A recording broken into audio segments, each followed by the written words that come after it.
Yeah, okay, now, so we can start now. So welcome to the first in a series of public seminars on the issues of importance and interest in relation to all the situation that we have towards Russia's invasions of Ukraine. And our first public meeting is about the domestic opposition to the war inside Russia. Our meeting is organized by the European Network in Solidarity with Ukraine. You can find more information about our initiative on our website and social media. I will put them in the chat for people who are not familiar with our work. And today, our meeting is attended by representatives of the two, I would say, emblematic anti-war movements in Russia. Many of you are familiar with the work of the feminist anti-war resistance, but also the Free Buryatia Foundation. Today, FAS is represented by Polina, and the Free Buryatia Foundation by Victoria. And they will talk. Our panelists will say a few words about the current situation in Russia, all the anti-war activism they are doing, the situation of the growing nationalism in Russia, the problems with women, the LGBT+ community, national ethnic minorities, and the other marginalized groups. They will say something about the activities of their groups at home and in exile, and about the attitudes towards Ukrainians whose army is resisting the country they are citizens. Yeah. So afterwards, there will be the opportunity to ask questions to our guests and discuss with them. So you feel free to use the chat room or raise your hand, raise your hand option. So we will let you speak after the speeches of Victoria and Polina. The whole event is held in English, but there is also a French translation available, so you can select the language option. And the entire meeting is being recorded, so I'll let our panelists speak. Victoria first, so please. Hello everyone. I'm Victoria, Vice President of Free Buryatia Foundation, and I'm very pleased to speak in today's seminar. So without further ado, I'll start. So perhaps nobody prior February 24 this year expected that there would be a real war, but when the invasion broke out, it causes various responses and reaction in Russia. As one of the results, the war especially boosted political activism among ethnic minority groups. And there are around 180 different ethnicities in Russia, whose activists established various oppositional movements like Free Buryatia Foundation, Novaya Tuva, Free Kalmykia, Free Yakutia Foundation, Free Udmurtia, and etc. The military aggression in Ukraine and the situation of ethnic minorities in Russia are closely related things. The Kremlin does not want a strong and prosperous Ukraine, just as it doesn't want the cultural and economic independences of its ethnic regions. Some of the movement, in fact, existed prior to the war. Others appeared as a reaction, although most of them appeared among diasporas and on the internet. Doesn't mean that this movement does not have any political influence or local support. So I will focus on Free Buryatia Foundation, which is the first ethnic anti-war organization in Russia. And we gathered initially to shoot anti-war YouTube video early in March, and ended up registering a nonprofit organization in the US and later in Czech Republic. The foundation is made of Buddhists from all over the world who have not remained indifferent for the fate of Ukraine. Most of us didn't know each other before the war, but now we are united by one purpose: to speak up against Russian aggression in Ukraine and strive for a multi-ethnic region within the framework of true federation. The military participation of ethnic minorities of Russia was especially emphasized in the media. In the very beginning of the war, Russian propagandist Anton Shenin on the main political show on Channel 1 said, large Russian people that consist of Russians, Chechens, Dagestani, Moldovans, Buryats came to help Ukrainians. Yes, it was very hard, but we will do it. So go to work, brothers. But when our brothers work, how can we be without Buryat brothers? And then he said in Buryat language, the curious part is that he was speaking the Buryat language, go to work Buryat boys, and to propagate the war while it is an extremely rare occasion on official Russian TV to hear any ethnic language other than Russian. This was among the reasons why the Buryats, being just a couple percent of the servicemen engaged in the invasion of Ukraine, received disproportionate attention from the media and popular bloggers. Buryatia is one of the 85 federal subjects of the Russian Federation, located in eastern Siberia. Ethnic Buryats make up only 0.34% of Russia's population and make up 29% in Buryatia, 3% in the Irkutsk region, and 6% in Trans-Baikal territory. Buryats are also minority in military units. As was mentioned earlier, according to estimation of the Foundation Analytics, ethnic Buryats make up around 2.4% of the Russian troops involved in this war, with one of the highest casualties per capita. By November 26, there were 435 soldiers from military units based in Buryatia who died in this war, and from whom 192 were ethnic Buryats, and at least 18 mobilized soldiers from Buryatia died since September 21st. And of course, this is just an official number. I think nobody in Russia knows the real numbers of casualties from Russia. And according to some reports, the casualties among minorities are disproportionately high. However, it could be just the fact that those casualties are more discussed and counted in some regions and much less in others. Nevertheless, the Free Buryatia Foundation is trying to find out and present the actual situation of Buryats' participation in the war. Our members gave more than 50 interviews, including the largest world's media. We provide legal help for servicemen who wants to terminate contract with the army. We evacuated people from Buryatia during so-called partial mobilization. And of course, the mobilization itself, it's another topic because it wasn't partial. I think it was full-scale mobilization. Many of you might know it.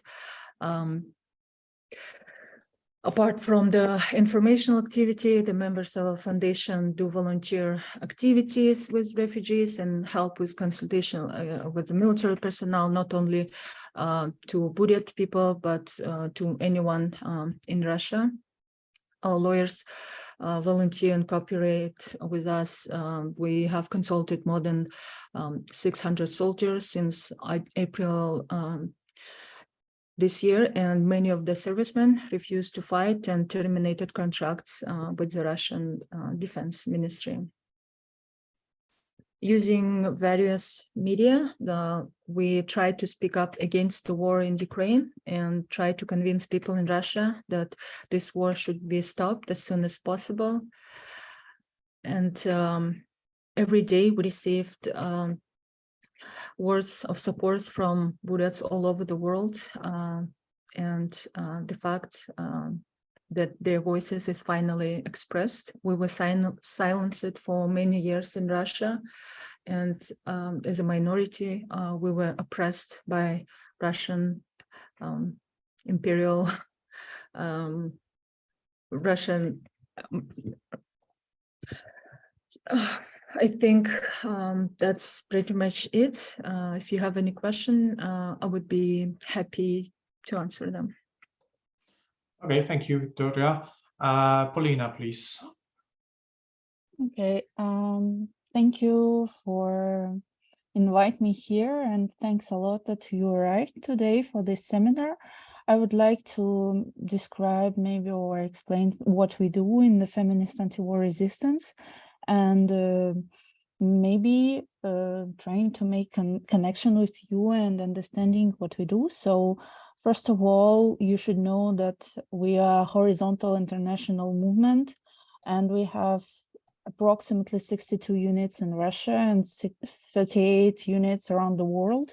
And you should understand that sometimes we have a question like, in the feminist anti-war resistance, they're just Russian, but actually no. And me as non-Russian as well, I would like to say that there is no divided something like this division between the Russian and non-Russian in the feminist anti-war resistance. We are all together, and for us it's really important, and me as non-Russian, to share our pain and opinion that we are against this war. So here feminist anti-war resistance was established on the February 25th by the group of the activists, and now we are growing to approximately 70,000 people who support us around the world. And for us, the main important part is development of the active civil society in Russia, active civil society in our republics, and agitation against the war, help Ukrainian people, politicization of the people who are stuck in Russia in the apolitical view. And one of the main important for me, it's fighting against xenophobia and racism, creating the platform for people who can talk about the Russian colonialism and about their own ethnicity, about the problems which we saw during all this time, during all our life, and organizing different events, different actions, flash mobs, protests to stop the war, to trying to convince the governments and convince the people to help Ukrainian people as well. And in Russia, we're trying to help our activists by different ways. It's psychological help by our volunteers, helping we created the anti-fund to making the opportunity to support workers who was dismissed because of their anti-war views. And we're trying to work with the people who are trying to make it like legal assistance with the problems, for instance, if they're in protests and so on and so on. And our themes and our problems, it's most of all, it's the women rights. And for us, it's really important what we understand, that the violence comes from the home. And because we, in Russia, decriminalizing the violence at homes, and for instance, man can push you, can kill you and have nothing for that. And for us, it's one of the things that violence all the time was like the normal part of the Russia, and it increased during the time. And now the start the war. I mean, like not now concretely, because if you remember the situation in the Ichk area, which is Chechnya, for instance, or maybe you remember the situation in Georgia, in Syria, in Ukraine in the 2014, it's all the time abusing of the governments, and they're trying to making more violence, which is thing that we faced as the women all day and during all our life. And the second part, accept the violence who comes like abuse from the home, from the like every part of your society. It's especially it's the imperialism and the problem with the racism, which we faced all the time. And we faced as well, as Victoria said, I totally agree. I'm from another republic, and we'll learn two languages. And at the same time, the second language, which is the first language of our republic, faced with the ethnocide, we can't speak fluently. We have problems with that. We have problems with the education, with all the system, and all of that. It can be like the problems inside the Russia, but Russia tried to push this idea of the how to say that the cool Russian guy who will be like we all Russian, like I mean ethnically, not by passport, not by nationality, and they tried to force that to Ukrainian as well, and we saw that. And if you will open the archives of the Chechen War, you will see that the propaganda and the work of propaganda are the same that we see now in Ukraine. So we are, as the feminist anti-war resistance, making the protests around the world all the time. We started in the February. One of the biggest protest was in the 6th March, which was anti-war women's protest. And after this protest, it was the stopping of the protests inside the Russia because of the law of the fakes about the Russian military service. And there was a tortures inside the Russia after these protests. And we trying to move into more how to say that, not so visual protest. We're trying to making more posters. We're trying to making, for instance, women in black, to making the women who are wears all the time black and showing like they are against the war. We're making some postcards for WhatsApp, which was virusing, and everyone's sending that. Like it's, you know, maybe when you have the WhatsApp, someone sending for some vacation or so on, like happy birthday or so on. So we're making these postcards for anti-war purpose, and we're making like a lot of the things with that.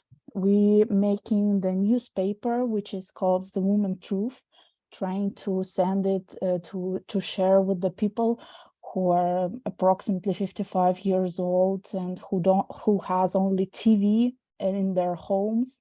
And if you know that there is a lot of propaganda on the TV and there is no channels without that, they don't have any information, they don't use internet. So we're trying to making this.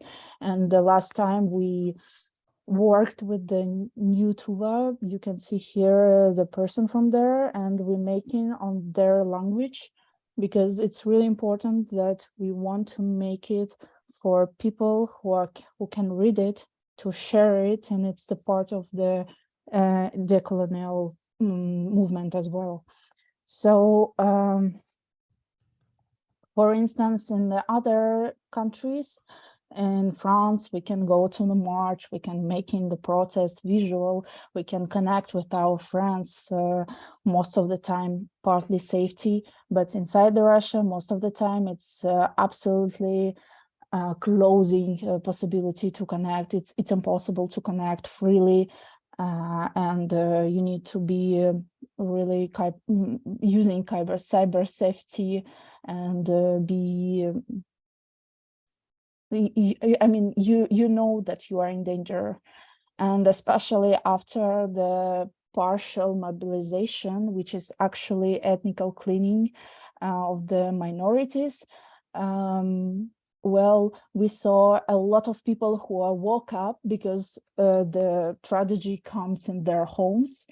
And now we are working with the more people who are starting to be against the war, who are understanding what happens. And I mean, it's full-time job when you're trying to explain people what happens. And when they're like they don't have any understanding before, and now just now after tragedy they understand what happens. So what we do is, I mean, like a small repetition maybe, supporting activists around the Russia. You should understand that it's not like it's not only Free Buryatia, Kalmykia, Udmurtia, New Tuva, for instance, or Free Yakutia. There is a lot of groups of the different nationalities in all the regions. Even in Chechnya, they're still fighting against the war, and they have problems. They trying to be silent for the government, but not silent for around the world. And we, as the person who can be their voice, we will be their voice. We can share their voice, and I think it's important. And now what we do with the Ukrainians, for instance, the last part, what we do, we are collecting the money for one of the hospitals in the Cherkasy, for generator. And I mean, like the part of the job that we can do. And most of the time, our international units collecting the money and donate them to Ukrainians in our local societies. That's it. Thank you. Thank you very much. Okay, maybe we will start with use the hand raise button if you want to, if you have any questions to our panelists, please. But I see also there are some questions in the chat. So maybe I think the best option would be if people would ask a few questions and then you can answer them together, because I don't think it's just answering one question makes much sense. So I encourage everyone, if you have any questions to our panelists, please, that is the right time to ask now. Can I ask? Simon? Yeah, of course. Yeah. When Victoria spoke about encouraging soldiers to terminate contracts with the military, and that surprised me. Is it possible to resign from the military whenever a soldier wants to? Well, in the beginning, we are not army expert, right? And I reached out like early in April. I reached out to various experts of like how to terminate the contract, and what they said was, it's really interesting. They said, unfortunately, soldiers, they couldn't just simply resign. Basically, they need lawyers' help, and during the war, the commanders would refuse them in their rights to terminate contracts, and they would start with bullying, threats. Some were even jailed in occupied territories. Some were killed. I know I spoke with two families whose family members wanted to terminate contract in the summer, in the beginning of the summer, but they were refused in their rights, and unfortunately they died.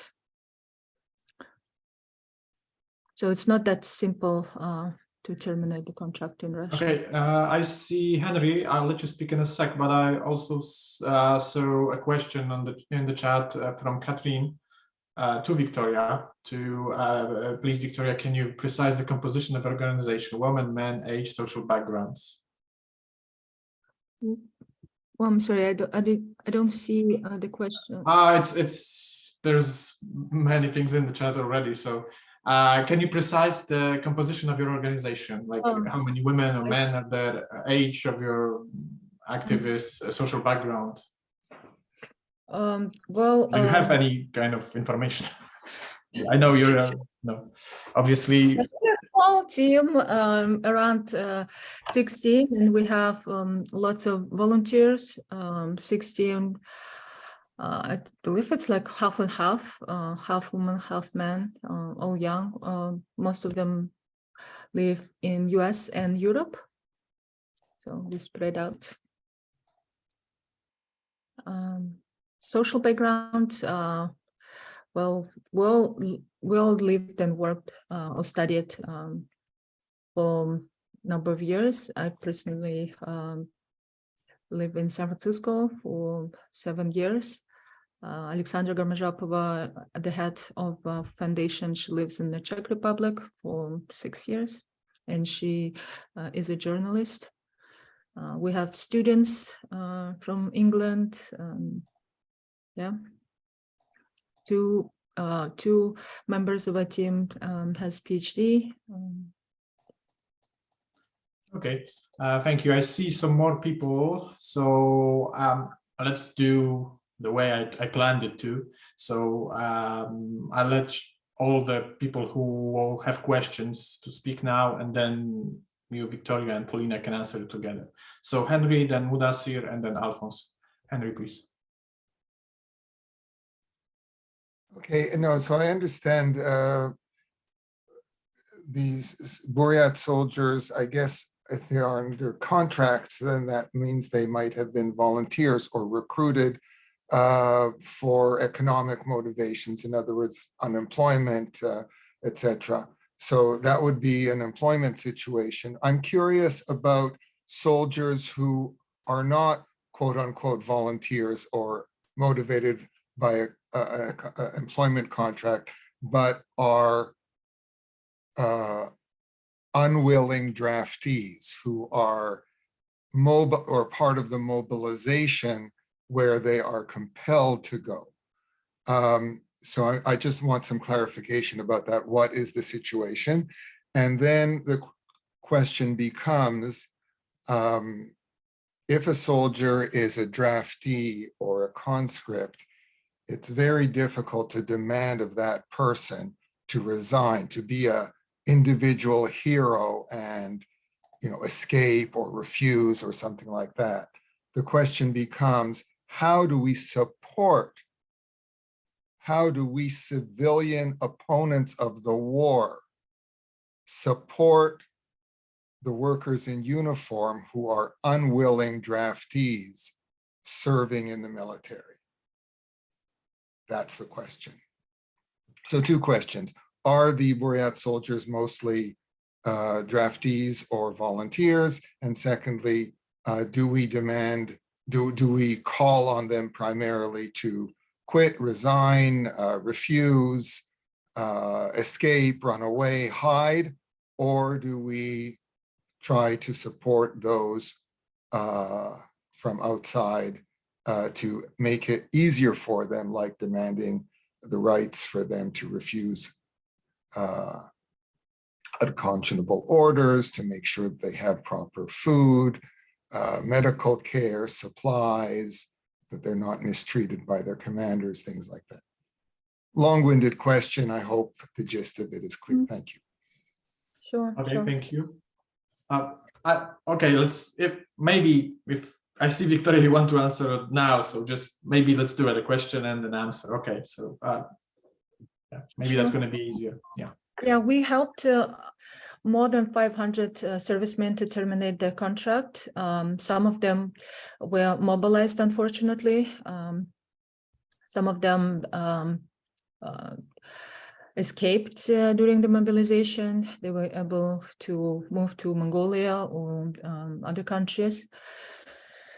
To answer your question about the mobilization, is each 16th mobilized who died in this war are from Buryatia. So the numbers are disproportionately high because only each 150 lives in Buryatia. So it should be the same proportion, right? Unfortunately, our region been hit harder than others. And during mobilization, they got, I think, 10,000.5 mobilized people, and we do everything we can to educate people about how to terminate the contract. We have all the materials in our social media. We contact families, but it's not only our fight. I mean, we encourage families to fight for their people, because oftentimes they're simply afraid because of the threats and bullying, you know, not only like virtual threats, I mean, also like physical threats as well, and they could be jailed. So how can we help is, well, we evacuated during mobilization, and I think what we need is a green passage for those who does not want to fight in Ukraine, but we need help from other countries that would, you know, help them during until the war is ended, so they can speak up the truth about the war and about their commanders. But we do not have any support, unfortunately, from other governments, etc. And we speak about like all non-Russian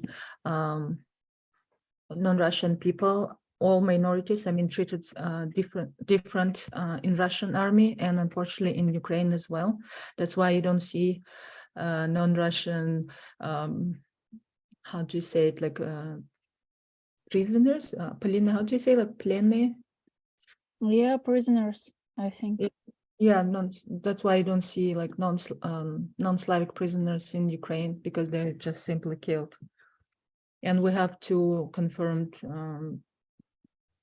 prisoners who died in Ukraine. Okay, let Mudassir speak. But first, Polina wants to say something also. I want to add, I think, because I'm working with the different groups around Russia, which is non-Russian, and I think that maybe it will be great if we have some shelters inside other countries, because there is a big, it was a big problem during the mobilization to find the place where you can, first of all, evacuate the people outside of the Russia, and the second one, you need to find like the visas, the problems, and I mean, it's the part of the work. And there is the problem that all of us are not like, we are not so rich.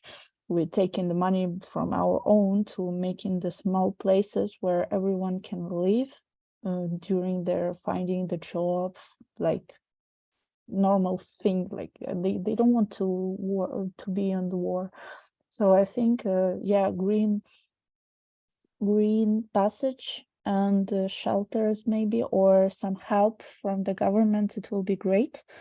Yeah, it's what I want to add. Yeah, but also very complicated. I'm from Poland, Yeah. and I know how is the situation with the government attitude. I do agree. towards- I do agree. Okay, so another round of questions. Mudassir, then Alphonse, and then Dick. Mudassir, please. Good evening, everyone from the global South India. So basically, my question, the first point is how possible is it in Russia to defect? Is it very difficult to defect? Because whatever the two guests were saying, it looks like Russia looks more of a police state. So is it very difficult for you to defect? And also, I know the Buryat people, that is a Siberian Turkic group. They call themselves either Turkic or either Mongols. So any of those countries which are they assisting, or are they just giving talks which are just which are supportive noises? That's the first question. And the second question being, how possible is it that ethnic minorities in Russia can be the change the government? And if so, like, can you create a YouTube channel or something? Because I follow your campaign a lot. I post it on the network. So sir might be knowing that. So how is that going to be? But anyway, it was a good introduction though. Thank you. Do you want to answer that now, or can we go further with the questions and then? Well, we are united with other organizations like Novaya Tuva, Kalmyk, Sakha, Buryat, of course. We're all united against Russian propaganda and Russian regime. So hopefully we will change something, but we just started, and some of us did not have any like political or activist activities. So it's all personally for me, like I didn't have any experience, I would say, a political experience or activist. So we are navigating through bumps and everything. So, but we have great support from our people inside the region and from global communities as well. Okay, thank you very much. Alphonse.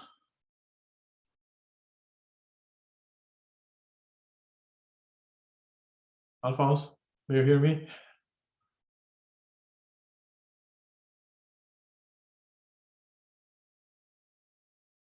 Oui, ça va? Yeah. OK.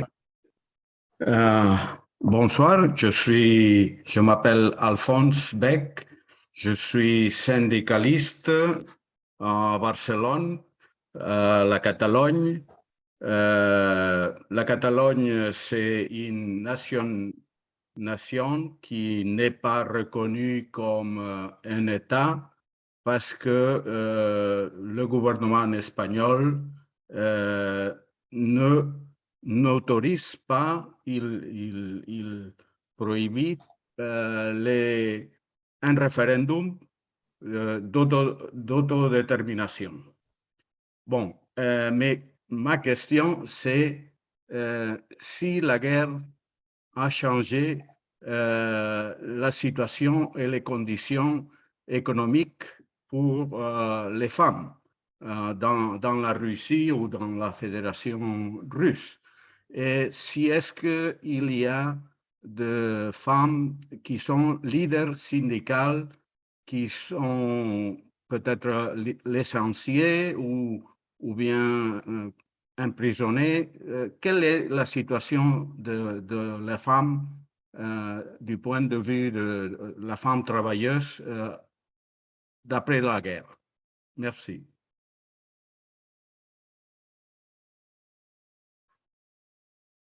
Okay.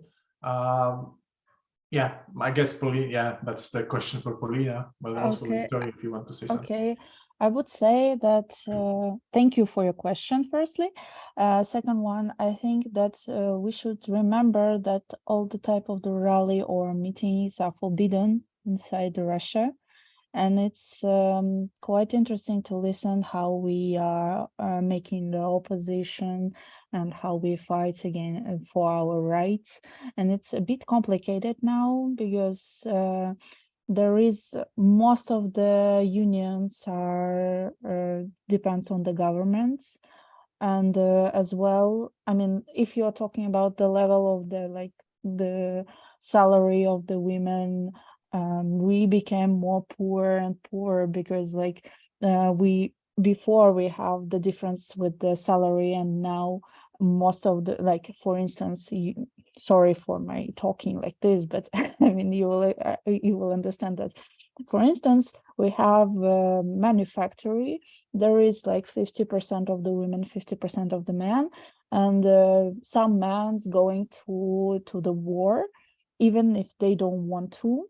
And the government says, like, do what you want to do, and like, you need to take the second job, the place from this man, but without no payment, because like we just need to work our manufacturing. And we faced with that as well. We faced that, for instance, women saying like we are against the war, and they're working in the government places and they are fired after that. I mean, it's for instance, if you are working in a university and if you're saying like openly that you are against the war, most of the time you will be fired, and you can't find the job inside Russia after. You need to go out and trying to find job somewhere else. And we became poorer and poorer, and especially in the regions, because we're not the Moscow, we don't have like a big salary. Our regions using as the taking the resources. We never taking the money from these resources. We never saw that, even if our regions have a lot of the resources from there. And we are in the economical colonization, I would say, because they taking our money and after we don't see anything, and we taking, like, government inside the region taking the credits for paying the minimal things, like paying for the reparation of the houses or something like this. And well, we became poor, and it's horrible, and especially in the regions. Great, thank you. Victoria, you want to add something to that? No problem, I'll pass. Okay.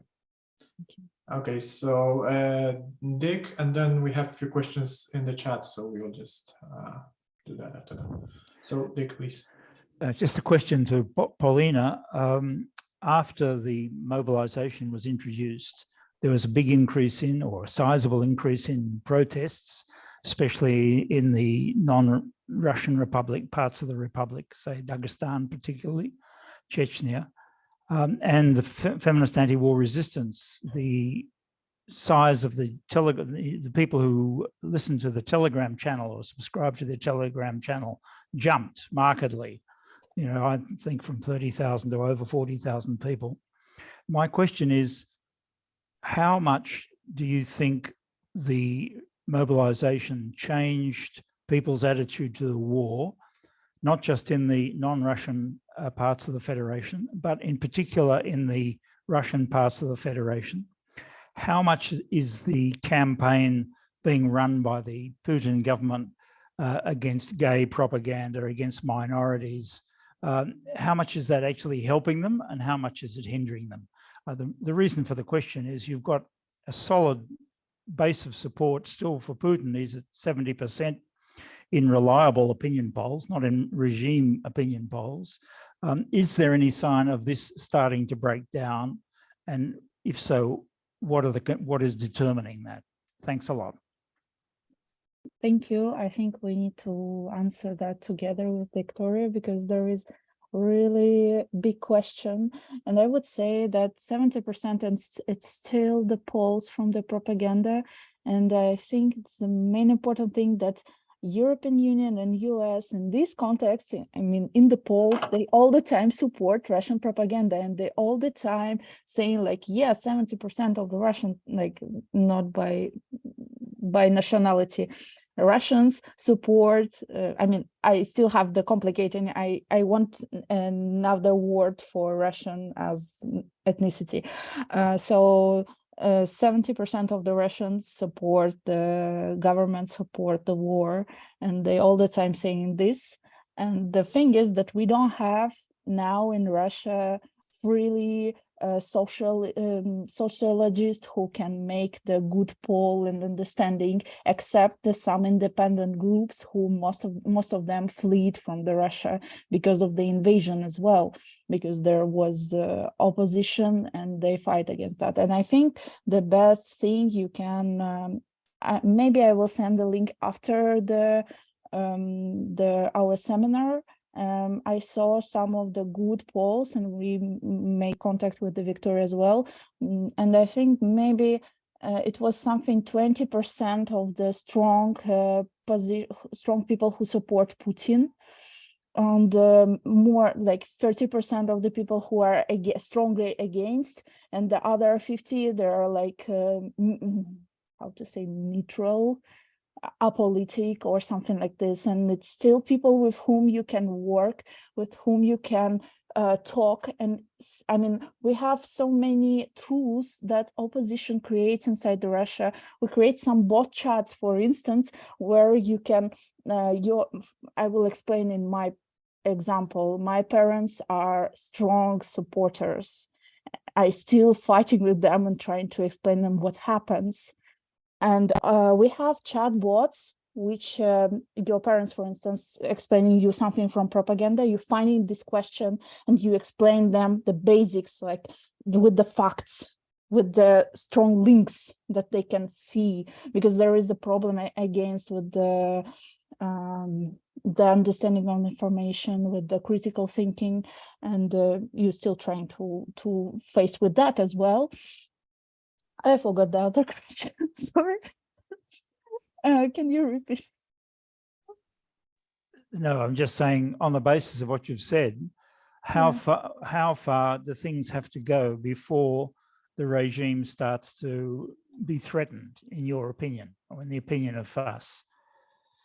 I mean, the European Union still supporting Russian regime by different things. For instance, in France, we have Eutelstat, which is French government have 20% of this group, and they still spreading the propaganda by the Sputniks and on the Russian territory and the territory on occupied Ukrainian territories. And I mean, till the European Union will be more connecting, till US will be connected, till the other countries will be connected, and they're saying that it's impossible to work with these people because they are still sending the money for Russian regime. Until they're sending that, it will be impossible to be against. I mean, you should understand that now I'm here, I'm talking freely just because I'm not in Russia. If I will be in Russia, I don't know how I will be like free talking. I don't think so. And it's really important to understand that, because we a lot of the time faced with the people who was not talkative inside the Russia, but when they are outside of Russia, when they understand that they have money to live, when they understand that there is no problems with your family, like the security with them, they starting to talk, they starting to explain their stories, they starting to share their opinion. And I mean, support Ukraine and listen us. I think it's one of the best probabilities that we can have. Yeah, and also, like, to your point, Pauline, I think what Western often don't understand, it's the Russian mentality, because we've been under oppression for hundreds of years in Soviet Union. Yes. Not have freedom, of speech. Then we had shortly, like for a short period of time, we had freedom in the 90s, but it was shut down by Putin. So it's been over 25 years of this regime, and people are used to it. Just simply used to being shut, used to not going out on the street. Most of the people, like, outside of Moscow and St. Petersburg, like, go to protest. What is it like? Speak up about the truth. What will happen to my family? What will happen to me? So will I lose my freedom, like personal? And if I would speak up, then nothing will change. My voice doesn't matter. So this is the mentality of, like, regular people in poor region, especially, like, they don't have money to, they don't know, like, if they will have food on the table next month. So why should they care about politics or war, even war in Ukraine? I'm talking like about like rural villages. For example, in Buryatia, we have a capital, Ulan-Ude, and then so it's surrounded by villages, like far remote areas, like 8 hours, 10 hours by bus or by car. And this mobilization, it was horrible in Buryatia because people were dragged out of beds at night. They were taken to the military enlisted offices from this rural, all over Buryatia. Like they would be taken out of bed at night, given just 30 minutes to take the clothes, and then they would drive 8-10 hours to the military base. Classes were canceled at schools in order to set up mobilization offices, and a kilometers long line of cars formed at the border with Mongolia because people from Buryatia were fleeing mobilization, and I think it's so-called partial mobilization. I've hit every family in Buryatia. I know families where all male men's received the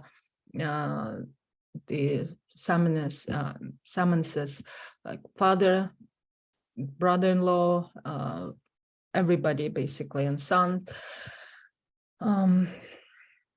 Yeah, so probably this would be my answer. Thank you. I guess we'll start to deal with the questions put in the chat. There's quite a lot of them, so I'll just read them to you guys.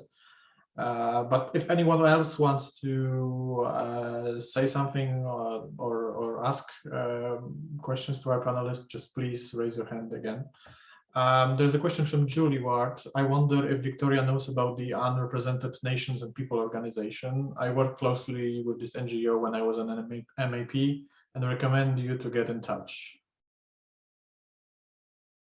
So Thank you. I don't know if you're familiar with that. With it, I guess it's a coalition of groups who are mostly represent indigenous peoples organizations from around the world. So at least I'm familiar with that coalition. There is a question from Francesc. Is there a relationship between Russia feminists and Ukrainian resistance feminists? What formulation do the proposal to end the special operation have? How do your organization see the possibility of peace? Polina? You or me? Yeah. Okay. So I am connecting with the different Ukrainian resistance feminists. I don't want to share with whom I contact now, but I would say that we maybe you remember, maybe you saw it was in the Spilne, Ukrainian feminists making the manifesto for that, how to say that, to be to fight against the aggressor is the feminist part of the war as well. And I seen that as well, and feminist anti-war resistance seen that, because Russia now is the aggressor, is the terrorist state, and it's making the, I mean, it's aggressor, and it's normal to be against the aggressor, to fight against the aggressor. And for me, I don't know the other proposals of end of special operation. I prefer to say it's the war, because it's not special operation, it's the war. And so I think it's the proposal, it's just a victory of Ukraine. And I would say we support Ukrainians, and I think they know what they need. It's what the borders will be in the same place that it was. It's that they stop the bombing every day their cities. They stop to making the scary because of the cold and everything. I mean, it's horrible. It's not normal. And I mean, they're trying to delete Ukrainians. They're trying to delete their culture. And for me, as non-Russian, I understand that very well. I don't want that. Okay, thank you. Victoria, you want to add something to that? No. Okay. There's quite a lot of questions from Henry, I see. So you answered one in the chat, but there is also questions for Polina. Do women serve in the Russian Federation forces in Ukraine as nurses, secretaries, social workers, combatants, officers? And are women workers in the Russian Federation represented in unions controlled by the workers? And there is also more concrete question, both of you. What support, assistance, etc. can solidarity groups give to your organizations?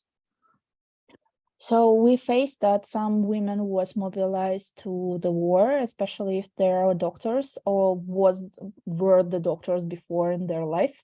They take in the повестка, the list for welcome to the war. Sorry, bad translation.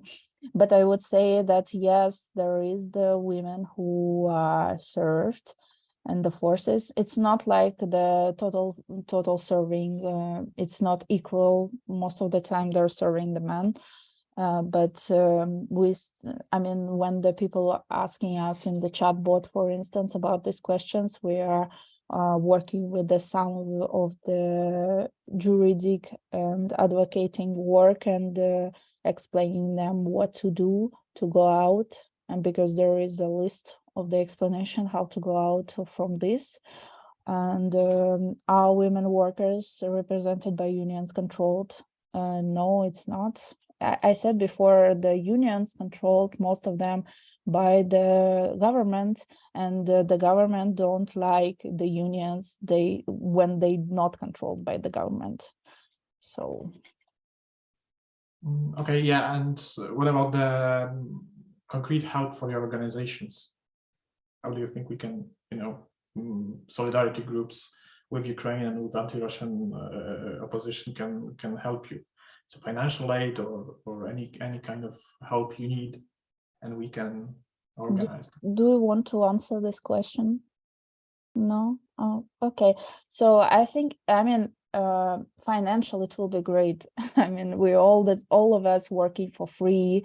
We don't have money for that. It's just volunteering, and the thing that we just need to work in that case, and it's our country. We need to stop that. Support, I think it will be great if we will create the net with the different organizations, and we can support each other. For instance, we are thinking about creation of the manifesto during all the months in the February against the imperialism, and we know that a lot of the people in different countries was faced with the Russian imperialism. Iranian, Syrian, Kurdish people. So, I mean, we can connect between each other and face with the one front against this imperialism, asking the World Human Organization, Euro Parliament, do something with that. So I think the first thing is support, giving the voice, giving the, if you have some resources that you can share, is the best option for us. Because for us, it was really complicated before the autumn, for instance. We already worked for 6 months, and it was really complicated to go to the media because we are all, we are no one, we are just volunteers. We are not so famous people. And it's really complicated to explain that, especially when you don't have something on the back.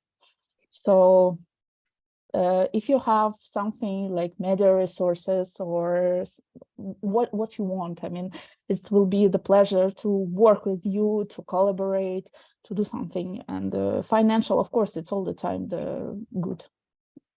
Yeah, same. Many media, consultational, financial support would be great, because give you one example. Recently lost our legal help because she worked with us for more than 6 months, and she couldn't work with us anymore. And we're waiting the second wave of the mobilization, and not having any legal help would be disastrous for us. And so we had to find quickly volunteers who would provide legal help for servicemen. And thankfully, a friend of ours who stepped in, and he will be helping us, but he can only work for us part-time. So okay, thank you. I guess we might have some concrete proposals after the meeting, so we can discuss that also. Yeah, I see Dmitry Bereshkov, and I wanted you to speak because you're editor from the Indigenous Russia. So yeah, please. Yeah, thank you very much. Unfortunately, I didn't hear the main presentation of Paulina and Victoria, and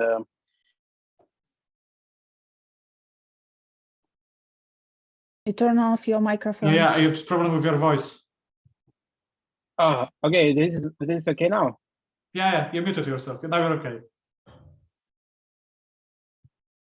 No, again, something's wrong.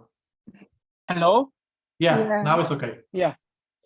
I'm sorry, unfortunately, I didn't hear the main presentation by Victoria and Paulina, but only I heard only the Q&A session. But I am the editor of the Indigenous Russia website, and we work for small minorities, small numbered indigenous peoples. And Victoria, of course, knows that there is also 5 small numbered indigenous peoples live in Yakutia, and actually the challenges with mobilization, with the war, it's totally the same. And also Evenk people and other live in Buryatia. We prepared one first edition of the report of the influence of the war on indigenous people, small numbered indigenous peoples, actually in August, and I sent it to the chat. And also we prepare now the open letter to UN about the forced mobilization with the protest against this mobilization.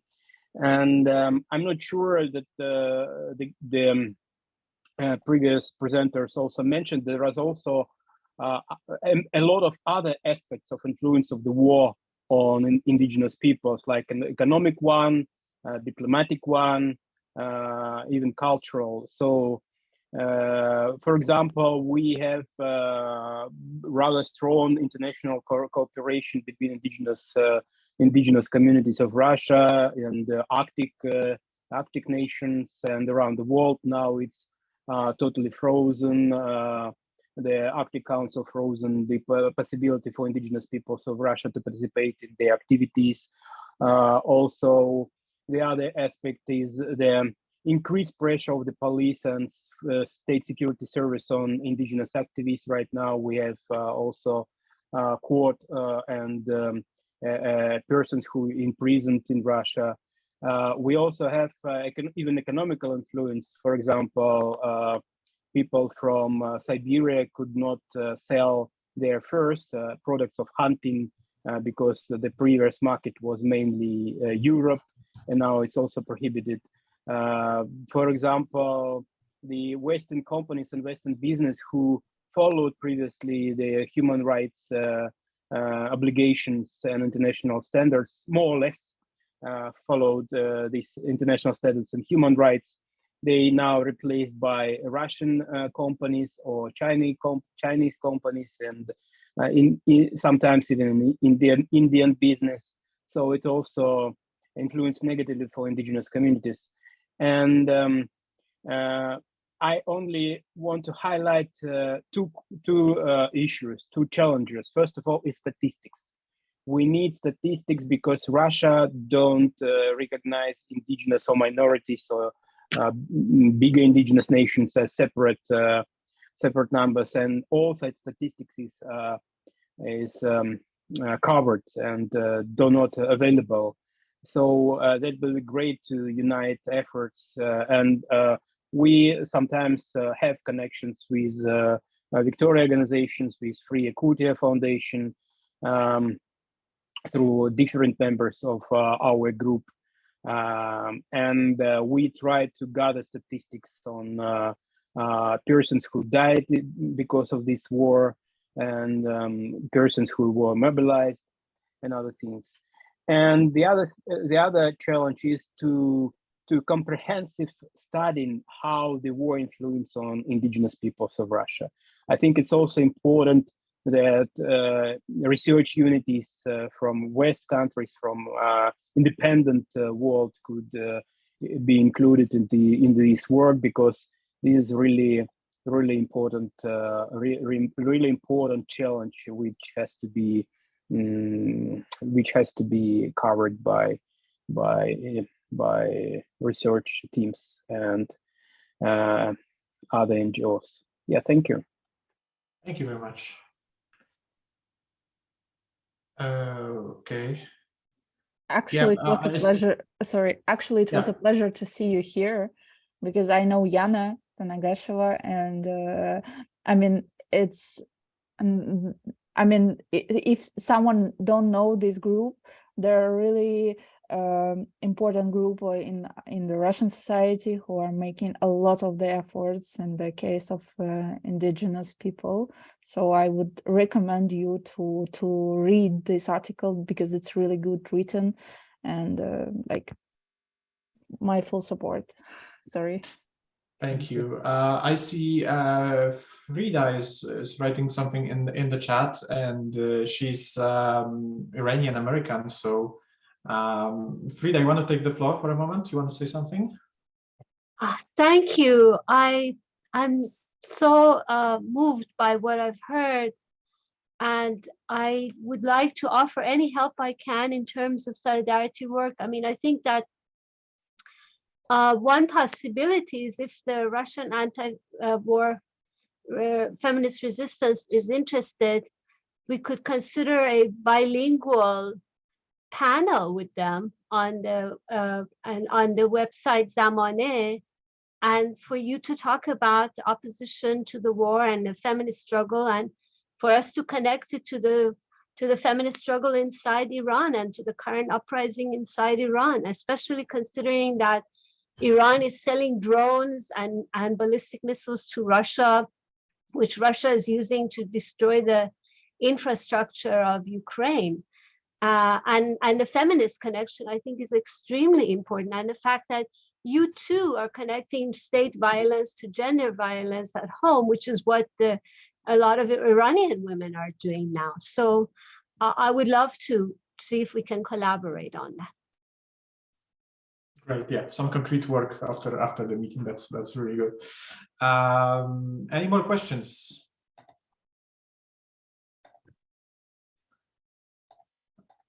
Okay, I don't see anyone else. I'll just let our panelists to have a summary. As long as you want, we still have some time if you want. Say a few words about your work and the anti-war opposition. Feel free to do it, please. Any final words for our meeting? Well, I'm just gonna drop a website where you can support us, and you'll find us on all social media. So would love to go through there, collaborate with you, all of you. Thank you so much for listening to us. Really appreciate it. Thank you very much, Polina. I think I would like to do the same. I would find the link, but I think it's really important that thank you very much that you were here, that you listen us. It's all the time really nervous to talk with the people and explain them something, but it was great, and I think it will be amazing if we will collaborate in the future with some of you. And if you are in the France, I would like to collaborate you as well directly. Maybe I send it our email. You can write there, and we can discuss everything that you want. And thank you very much. Yeah. Okay. Thank you. I guess we'll be finishing our first panel. It's going to be a series of panels. We should have also speakers from various Ukrainian organizations sooner or later in the coming year. So it was great to have you here. Thanks to Adam. Thank you, Adam, for interpretation, for the French interpretation. Yeah, and we're gonna see you next time. We're gonna send the information when we're gonna have the next public seminar. If you want to join our work, I will put in the chat all the information about ENSU, the European Network in Solidarity with Ukraine, and I guess we can. There is also an opportunity to meet in the global meeting. We do it once a month. It's a new idea that we just started. There was only 2 meetings, but we gather people from all the continents who share our leftist progressive views and support Ukraine. it was quite successful, I guess. So I think it's a good opportunity to meet other people and share your experience, but also have some technical and logistical help for Ukraine and for anti-war resistance in Russia also.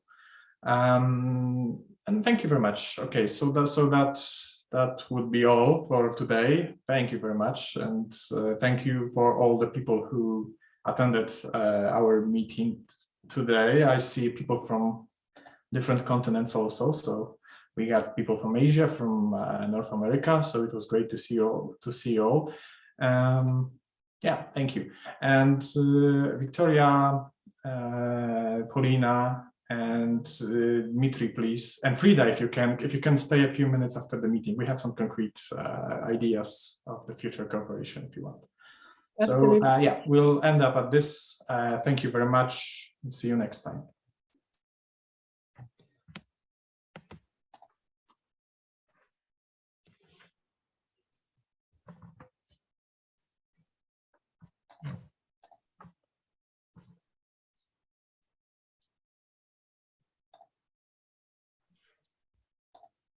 How are you making the translation? There is some like premium Zoom account or something like this? No, you can do it if you have a paid June account. Yeah. No, it's not premium, like, but it's any paid account, so it's not very expensive. No, it's okay. We have a paid account,